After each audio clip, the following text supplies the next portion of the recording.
Rich Ohrnberger played for the Patriots and the Chargers. Popular co-host, Big Rich, TD and Fletch, San Diego, 7-6 daily, 6 to 9 in the morning. Very popular show. And, the Chargers have always been semi-cursed, but they had some good coaches. Marty Schottenheimer was a great coach. Don Coryell was a great coach. They've had coaches and quarterbacks. I think they have the quarterback. In fact, I know they do. But I watched Brandon Staley, and you and I were talking during the break. Apparently, he was a good coordinator, but you played in this game. You talk to athletes. I don't like to be a bully. I don't get it. I think they as a defensive coordinator, their defense drives me nuts. Are you seeing the same thing? Completely agree with you. Completely agree with you. Look, there are some brilliant coordinators around the National Football League that should never become head coaches, and Brandon Staley's one of them. I just don't think he has some of the things that intangibly you need to have to be a great head coach or to run a great franchise. Look, I mean, in order to be a great team, a great franchise, you need to have four things, in my opinion. It's a quarterback who's great and durable. You need to have a great culture builder and also a great decision maker at the helm of your program. And the Chargers have neither right now. From a decision-making standpoint, I think many of the decisions on fourth down in crucial moments, critical moments, are bad. Frankly, I mean, to put it in very plain English, are just bad. And some of them unconscionable. Like you don't do some of the things that we've already seen this season.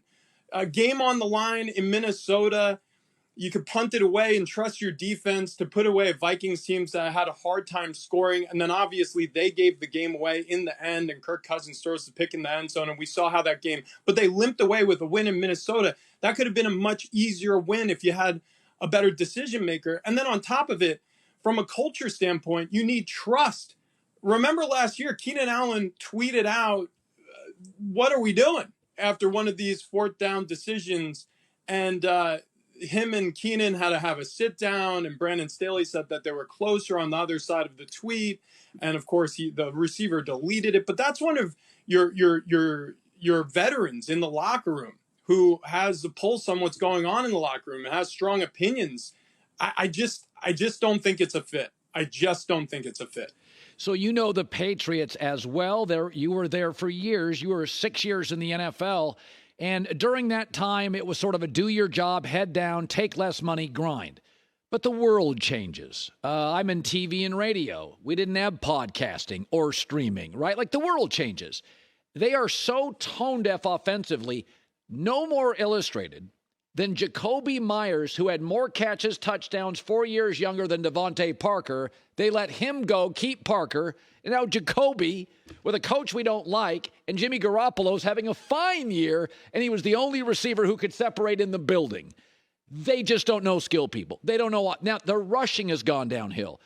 Is it fair to say, was a legend, games passed him by, build him a statue, get an offensive coach? Is that hyperbolic? I believe it is, but I'm loyal to a fault. Like, if you ever need a Colin Cowherd defender, because you have put me on your show early in my broadcasting career and often, I will go to the hilt for you, my friend. I've been like this my whole life. I played for great coaches, and Bill Belichick's one of them. As a matter of fact, my high school coach just retired from coaching. Shout out to Vinny Massia, East Meadow High School. And that's a guy who there was a point where people were calling for his job, and he persevered, and he ended up winning more after that. The same could be true for Bill Belichick. Now, he's 71. Obviously, he has a lot more yesterday's logged than tomorrow's. But I think what happened a little bit here in Foxborough is pride. I think that they should have stuck with Tom Brady. I think that Tom Brady was a torchbearer for the Patriot way for many, many years. And whatever it would cost to keep him, whether it's give him a little bit more personnel control, a little bit more decision-making control, find a way to work with him until his career's over, because we saw how successful he was in Tampa Bay during his time with the Buccaneers. I think he should have found a way to make that work. So does pride come before the fall? I mean, it's biblical. Yeah, and that could be the case in New England. But I'm putting my full trust in somebody who's the architect of 20 years of success at the NFL level. And I'd rather be on that side and be wrong than jump to conclusions and say he can't do it anymore. So I want to talk, you went to Penn State, Ohio State, Penn State this weekend. I actually think Michigan's the best team in the country, and I think Penn State's better than Ohio State, but it's hard to win in college football on the road. I went to Washington, Oregon this weekend. I thought Oregon, when all said and done, was better, but Washington won because they had a better quarterback, and that's the way college football is. But a story that developed this weekend is, oh my gosh, Caleb Williams is human. The Trojans are very popular where you broadcast. It's San Diego's a big Trojan town. And when Lincoln Riley came here, I was all for it, and I still am. But like Colorado football, it's a little bit too much about the coach and the quarterback and not about the whole. It feels a little fancy and flashy. What did you make of USC getting ripped apart? They don't do much well except like pass with Williams. What do you make of Caleb, Lincoln, and currently USC? Because everybody in LA is selling stock now. Yeah, look, you still have a whole nother side of the football that you need to key on if you're USC, and that's the defense. I feel like it's the forgotten son in this whole conversation. Caleb Williams is amazing, but he has to be in order for USC to have success. There is no off night allowed for Caleb Williams.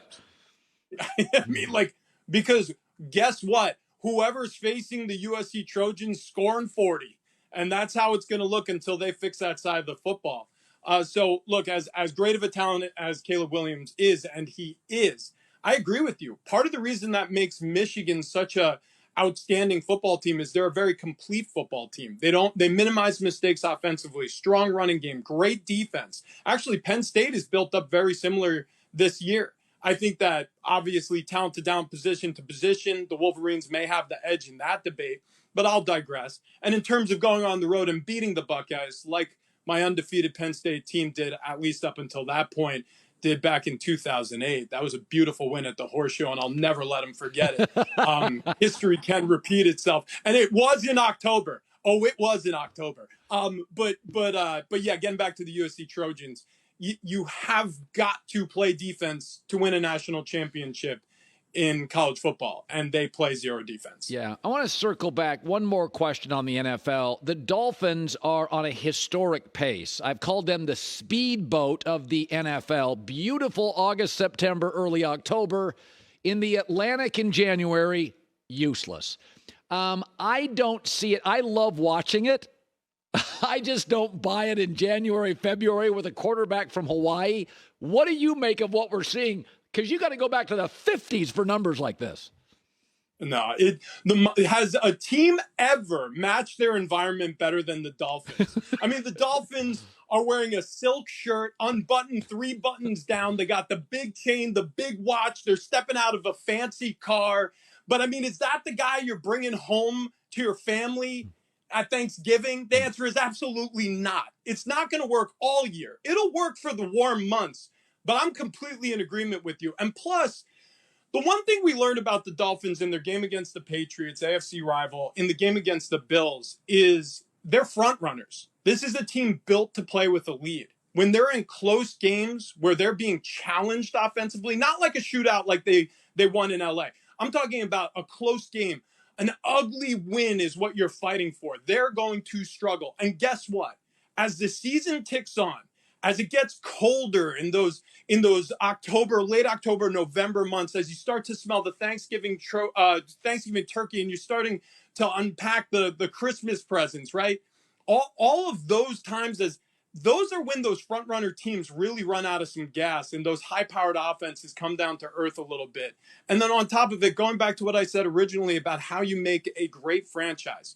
You want a head coach who's a great decision maker and a great culture builder. Check and check. Mike McDaniel knows both those things. You need a great quarterback who's durable. I have huge questions about Tua, as I'm sure everybody else does. I'll believe it when I see it. Big Rich, TD and Fletch, Sports 760, AM daily, 6 to 9 in the morning. He just does a great job. Always contextualizes stuff, college or pro. Rich Ohrnberger, always welcome on our show. I think Penn State, boy, if it wasn't in the shoe, I'd take Penn State to win. I really would. Oh, come on. It's close. It's a field goal game. I said this. I said I watched Oregon-Washington this weekend. USC's not close to those teams. They're just not. No. And I watched Michigan, Penn State. I don't think Ohio State's as good as those teams. But, man, Ohio State, I don't know if Ohio State can block Penn State up front. Can they? No. Can they? You don't think so? No, I don't think. I think, and that's if I'm James Franklin and I'm interfering with the defensive meetings. That's what I'm saying. Get this quarterback off his spot. He's not a veteran out there. This is a guy who had to wait in line like a lot of Ohio State quarterbacks. Get him off his spot. This is the biggest game that he's played in his college career so far. Make him uncomfortable the whole night. Maybe he'll cough up a couple of possessions to us. We are. Hi, everybody. Thanks for watching. Subscribe here to get the latest from the show. Also, be sure to check out more of the best clips from The Herd or go watch a few segments from other shows on FS1.